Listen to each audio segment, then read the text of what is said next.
welcome to our English news edition coming to you from Canal, Algérie. To the headlines. The President of the Republic, Abdelmajid Tebboune, congratulates the startup Farm AI after ranking second in an international competition held in China with 12,000 participants.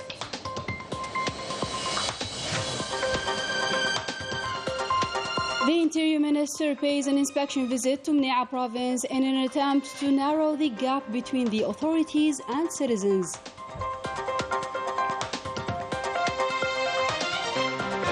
And Morocco once again in desperate straits with further scandals jolting the already frail Makhzen regime severely castigated by disgruntled citizens.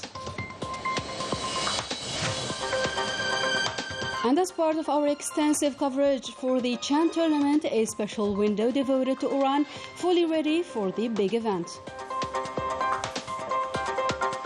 Good evening, those are today's top stories. First, and in a tweet, the President of the Republic, Abdelmajid Tebboune, expressed his pride in the second place worldwide ranking of an Algerian startup, in which he wrote the following: "To the youth of the startup Farm AI, I congratulate you for the second international rank out of 12,000 participants in a competition in China. I am proud of you, and this is the new Algeria to which we aspire, and the youth, people like you, will get us there. May Allah protect you and guide you," concluded the President of the Republic.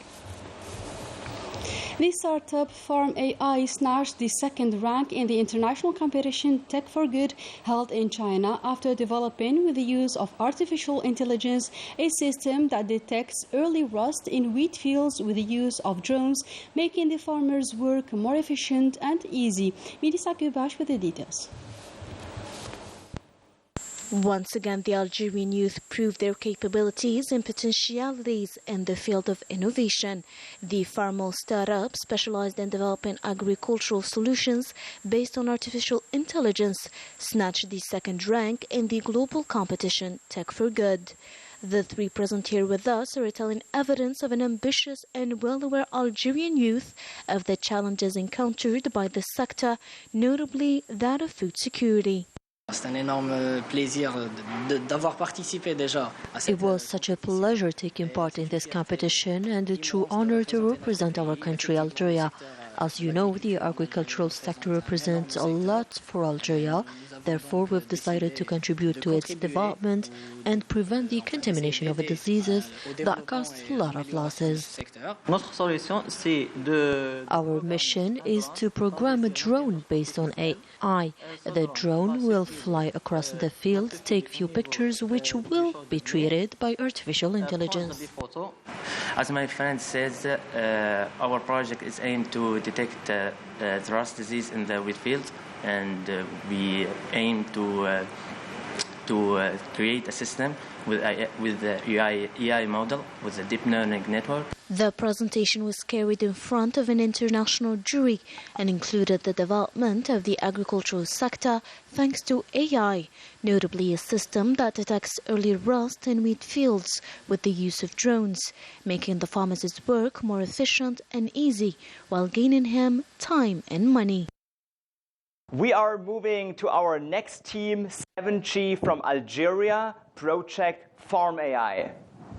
Thanks to the contribution of our society to accompany and help these students, we created an innovative project. We are very honored to be congratulated by the President of the Republic, Abdelmajid Tebboune, which was a real boost for us. This second rank was only the beginning for our young people who aspire to participate in the upcoming competition taking place next February and obtain the $100,000 prize. In a different activity, the President of the Council of the Nation, Salah Goudil, chaired on Monday a plenary session devoted to a presentation and debate of the draft bill related to the prevention and fight against money laundering and terrorism financing, and that in the presence of the Minister in charge of relations with the Parliament, Besma Azwar. The plenary session started with the approval on the status of Mohammed Al-Tahir Bellal as a new member of the Presidential Third, following the Council's members' approval. In his intervention, the Justice Minister Abdurrashid Tobbi stressed that this draft bill has a preventive character and not a coercive one, particularly concerning the associative action, since it is based on the accompaniment, not control. He also went on to add that this bill is part of the adaptation of the judicial system for treaties and ratified conventions by Algeria regarding the fight against corruption, money laundering, as well as terrorism financing. As part of the preparations of the 17th session of the Conference of the State Members of the Organization of Islamic Cooperation Assembly, due to be held in Algeria on the 29th and 30th of January, under the high patronage of the President of the Republic, under the motto, The Islamic World, Modernity and Development Challenges, the President of the National People's Assembly chaired a coordination meeting with the representatives of national media. Boughali guaranteed during the meeting a remarkable media coverage of the conference. He also affirmed that Algeria is getting ready to organize this important event, reflecting its strong comeback on the African, Arab and Islamic scenes, notably after the successful holding of the last Arab summit. And in line with the instructions of the President of the Republic, which prioritized the recently fully fledged provinces, the Minister of Interior, Brahim Marad, carried out a working and inspection visit to Mni'a province, a province which has all the assets to become a leader in the sector of agriculture. Najah Tayyar tells us more. Al-Mni'a, a newly promoted province with mainly agro-pastoral vocation. It has an enormous potential and significant capacities opening the way to real local development. It has an arable area of nearly 265,000 hectares, of which nearly 49,000 hectares exploited and 382,000 hectares of grazing areas. We want to develop this province and mainly the agricultural sector. When production is abundant, we notice a dynamic in the local market. It also makes it possible to launch the processing industry. Our main objective is to be independent from hydrocarbons. During the inauguration of the premises of the public treasury in the province, the Interior Minister Brahim Marad reaffirmed the government will to improve the public service. He also indicated that the installation of administrative facilities in the new provinces is part of the government's efforts to bring the administration closer to the citizens. It is a relevant decision. The fact that creating these provinces is a concrete proof that the public authorities are listening to the citizens. It is also a way of bringing the administration closer to citizens. The Interior Minister also laid the foundation stone of the medical and surgical emergency service at the level of the public hospital of Mohammed Shabani in Al-Mni'a, where he insisted on the health care of the citizens. We are going to take charge of the extension project in which we have a particular interest. It should be noted that the budget has already been dispersed and the rehabilitation program drawn up. We must improve the health coverage of citizens in these provinces. This visit reflects once again the state's interest in the newly created provinces in view of the significant potential that they have in several fields. In a different context, a delegation of Sahrawi militants paid a visit to the Sahrawi refugee camps Al Izza wal Karama to voice their staunch attachment to fight the Moroccan occupier and to denounce as well the atrocities inflicted by the Makhzen regime forces in the occupied cities. Najah Tayyar reports. These people are firmly united in the occupied Sahrawi territories in Al Izza wal Karama refugee camps under the same motto: struggle with force and fervor till independence and the recovery of sovereignty of the occupied Sahrawi territories. These are the slogans chanted by the delegation of the Sahrawi militants to reaffirm their attachment to resist the Moroccan occupier despite the serious human rights violations by the Makhzen forces.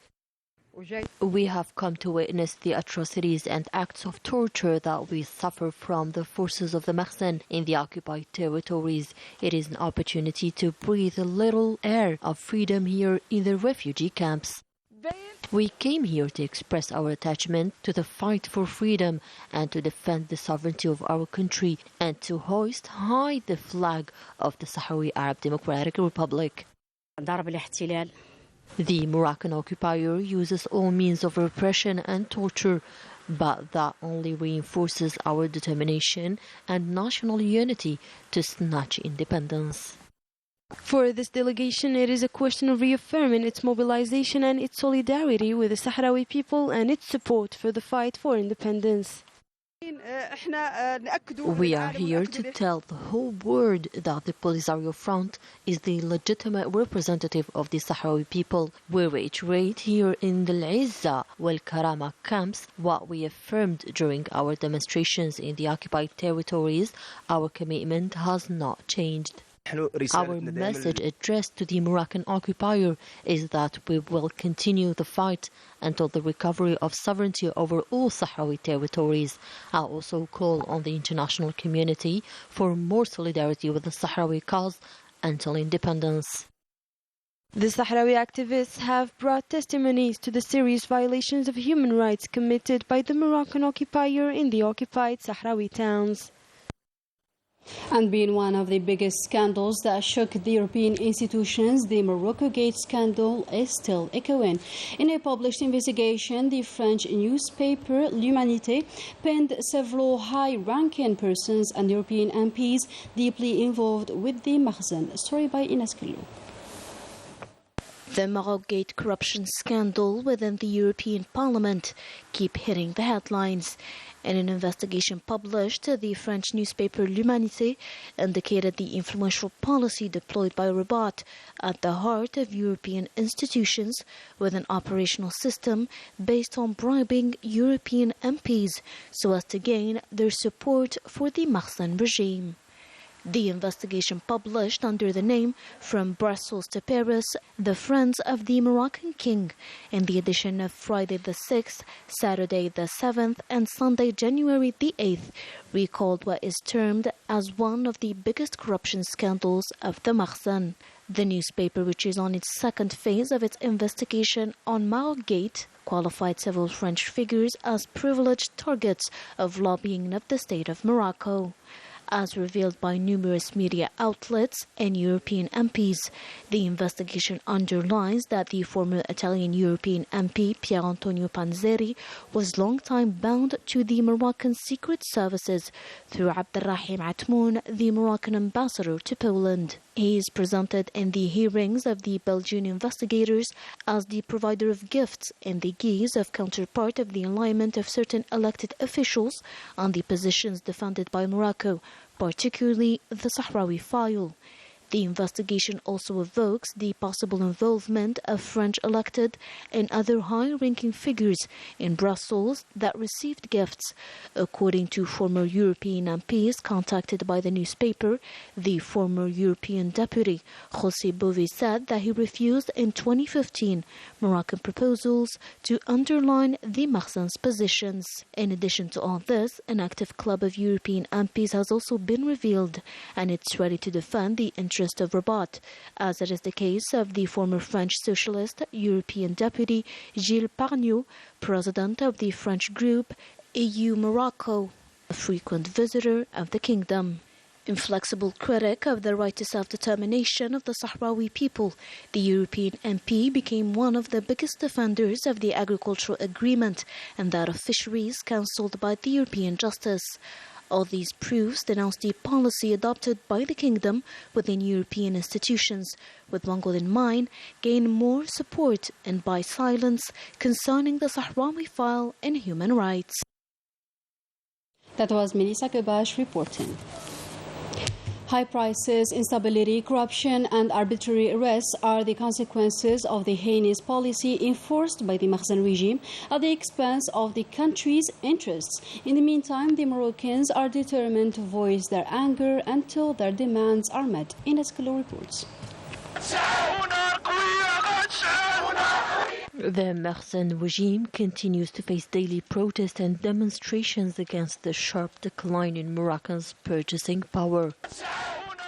In the face of corruption, one of the biggest human rights associations in Morocco denounces the initial rulings issued against Moroccan citizens by trying to end all forms of struggle and peaceful protest to demand their rights and freedoms.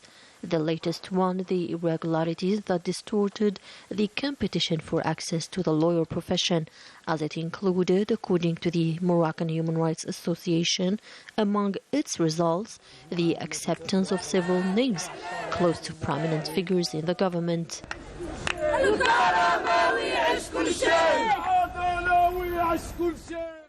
Therefore, the association's central office called for opening an impartial investigation into this scandal and calls for those involved to be held accountable, regardless for their official and professional qualities and responsibilities. The association's lawyers reiterate their demand for the immediate and unconditional release of all human rights defenders, the dropping of charges against them, and the release of all political detainees, particularly those from the reef, journalists and bloggers in arbitrary detention. In another record, the association reiterated its condemnation of the constant multiple forms of normalization with the Zionist entity, as evidenced by the recent visit of a delegation of Zionist students to the city of Agadir with the aim of establishing a twinning agreement between the Moroccan city and Nasser in occupied Palestine. And as usual, we open our sports window devoted to the CHAN competition due to be hosted by Algeria, starting from next Friday, to shed light on the preparations of Oran City for this major continental football event. Ines Kalu once again. Oran, already familiar with the great sporting events. The latest one, the Mediterranean Games, is ready to host another continental competition, the CHAN, or the African Championship for local teams. To this effect, high standards hotels have been put in place, offering an excellent accommodation for Group 4 and Group 5 teams. Oran's guests will have the possibility to discover the rich cultural legacy of this Mediterranean fascinating city, thanks to a phone application dedicated to help visitors and tourists during this major African tournament. As for the sports facilities, the renowned complex of Milot Hadfi offers an excellent beach likely to allow players display all their skills and magic to the great delight of football fans.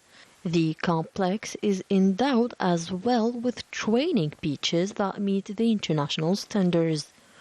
Oran and its inhabitants are ready to launch another dream and make the African visitors live to the rhythm of an enchanting competition, during which we will discover dexterous talents hailing from the four corners of the African continent.